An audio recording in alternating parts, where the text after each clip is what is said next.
പ്രവർത്തനങ്ങൾ ഏകദേശം ഉന്നതിയിലെത്തിയിട്ടുണ്ട്. എല്ലാ ജില്ലകളിലും പ്രവാസി ലീഗിന് കമ്മിറ്റിയുണ്ട്. എല്ലാ നിയോജക മണ്ഡലങ്ങളിലും പ്രവാസി ലീഗ് കമ്മിറ്റി ആയിട്ടുണ്ട്. ചില 8-10 നിയോജക മണ്ഡലങ്ങൾ ഒഴികെ ബാക്കിയുള്ള നിയോജക മണ്ഡലങ്ങൾക്ക് പ്രവാസി ലീഗിന് കമ്മിറ്റിയുണ്ട്. 600ഓളം പഞ്ചായത്തുകളിലും പ്രവാസി ലീഗിന് കമ്മിറ്റിയുണ്ട്. ഏകദേശം 700-ലധികം ശാഖാ കമ്മിറ്റികളും പ്രവാസി ലീഗിന് പ്രവർത്തിക്കുന്നുണ്ട്. പ്രവാസി ലീഗ് കേരളത്തിലെ തിരിച്ചു വന്ന പ്രവാസികളുടെ ഏറ്റവും വലിയൊരു സംഘടനയായി ഇന്ന് മാറിയിട്ടുണ്ട്. അവകാശ രംഗത്ത് 2 പതിറ്റാണ്ട് കാലം നടത്തിയ പോരാട്ടം ഇന്ന് അതിൻ്റെ ഉന്നതിയിലാണ് എത്തിയിട്ടുള്ളത്. കേരളത്തിലെ സർക്കാരുകൾ നടപ്പിലാക്കിയ ഓരോ നടപടിക്രമങ്ങളും നടപ്പിലാക്കുമ്പോൾ അതിന് മുന്നിൽ ആവശ്യപ്പെട്ടുണ്ടാകാൻ പ്രവാസി ലീഗ് ഉണ്ടായിട്ടുള്ളൂ.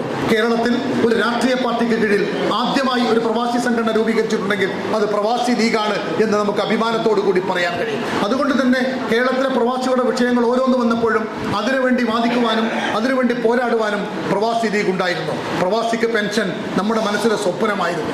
ഇന്ന് ഒരു പ്രവാസിക്ക് 3000-3500 രൂപ മുതൽ ഏകദേശം 7000 രൂപ വരെ പെൻഷൻ കിട്ടുന്ന ഒരു സാഹചര്യത്തിലേക്ക് എത്തിയിട്ടുണ്ട്.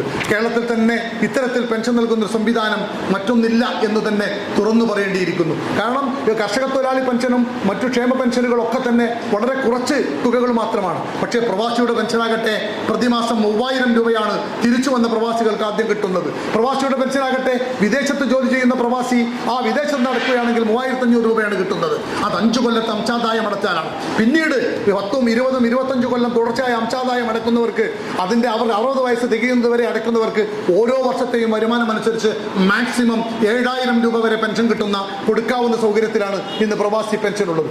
നിങ്ങൾക്കാർക്കും അറിയോ, ഒരു തിരിച്ചു വന്ന പ്രവാസി മരിച്ചാൽ അവർക്ക് ആനുകൂല്യമുണ്ട്.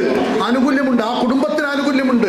വിദേശ നാടുകളിൽ 10-20 കൊല്ലം ജോലി ചെയ്ത ആളുകൾ വിദേശത്ത് തിരിച്ചു വന്ന് 10 വർഷം തികഞ്ഞിട്ടില്ലെങ്കിൽ അതിനു മുമ്പ് അദ്ദേഹം മരണപ്പെട്ടാൽ, ആ പ്രവാസി മരണപ്പെട്ടാൽ ആ പ്രവാസിയുടെ കുടുംബത്തിന് 1 ലക്ഷം രൂപ സർക്കാരിൽ നിന്ന് ആനുകൂല്യം ലഭിക്കുന്ന സംവിധാനം ഇന്ന് നിലവിലുണ്ട്. നമുക്കറിയോ, നിങ്ങളുടെ നാട്ടിൽ നിങ്ങളുടെ അയൽവാസികൾ, നിങ്ങളുടെ നാട്ടുകൾ പലരും മരിച്ചു പോയിട്ടുണ്ടാവും. പ്രവാസികൾ വിദേശത്ത് 30 കൊല്ലവും 40 കൊല്ലവും സേവനം ചെയ്തിട്ടുണ്ടാവും. വാർദ്ധക്യമായ കാലഘട്ടങ്ങളിൽ തൊഴിൽ നഷ്ടപ്പെട്ട് നാട്ടിലെത്തി 10 കൊല്ലം തികഞ്ഞിട്ടുണ്ടാവില്ല.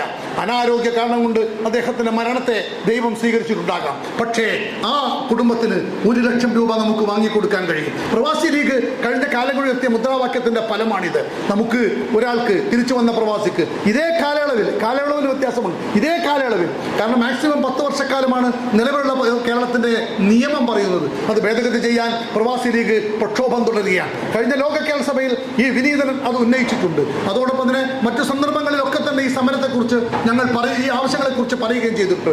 എന്നാൽ ഒരാൾക്ക്, ഒരു പ്രവാസിക്ക് 10-20 കൊല്ലം അവിടെ പോയി ജോലി ചെയ്ത് തിരിച്ചു വന്ന പ്രവാസി ഇവിടെ തിരിച്ചു വന്ന് 10 വർഷം തികയുന്നതിന് മുമ്പ് അദ്ദേഹത്തിന് മാരകമായ ക്യാൻസറോ അതല്ലെങ്കിൽ കിഡ്നി രോഗമോ അത്തരത്തിലുള്ള പ്രധാനപ്പെട്ട ഹാർട്ട് അറ്റാക്കോ പ്രധാനപ്പെട്ട രോഗങ്ങൾ വന്നാൽ 1 ലക്ഷം രൂപ വരെ ചികിത്സാ സഹായമുള്ള സംവിധാനമുണ്ട്. ആരാ അത് അവകാശപ്പെട്ട് വാങ്ങിത്തന്നത്? പ്രവാസി ലീഗിന്റെ കഴിഞ്ഞ കാലത്തെ പ്രവർത്തനത്തിന്റെ പരിണിത ഫലമാണ്. ഓരോ കാര്യങ്ങളിലും നമ്മൾ നിങ്ങളോടൊപ്പമുണ്ട്, പ്രവാസികളോടൊപ്പമുണ്ട്. പ്രവാസി ലീഗ് എന്ന് പറയപ്പെടുന്ന സംഘടന, പ്രവാസി ലീഗ് എന്ന് വിശേഷിക്കപ്പെടുന്ന സംഘടന, ആ സംഘടന നമ്മൾ ആവശ്യപ്പെടുന്ന ആവശ്യം വളരെ പ്രധാനപ്പെട്ടതാണ്.